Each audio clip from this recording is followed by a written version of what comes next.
今年度的总预算案也卡伫咧立法院，今仔日南北党团联手提案，要甲 TPS 等38项民生相关计划预算呈送立法。不过行政院回应讲，这部分是敢若占全部预算的2.4%尔，呼吁立法院应该爱理性来审查规个总预算案。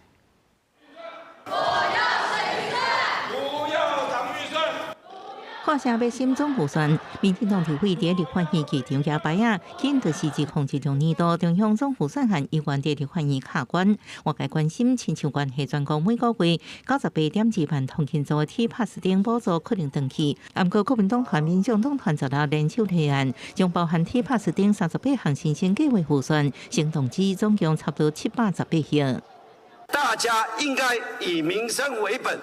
不要再把政党意识放在人民之上，我们大家尽快的，尤其最重要的38项，尽快通过。我们启动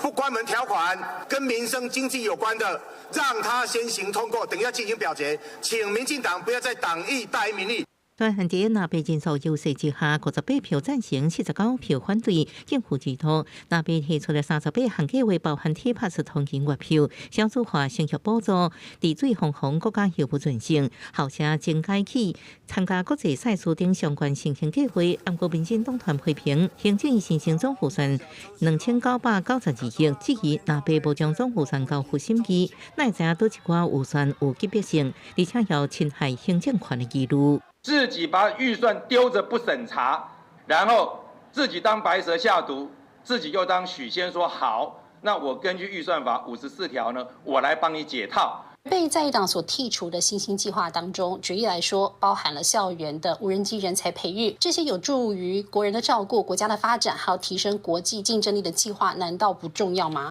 行政院回应，在野党同意动议的新兴计划案只占总预算的2.4%，质疑南北轻视其他福利甲国家发展计划，呼吁立法院应该理性审查规个总预算案。记者综合报道。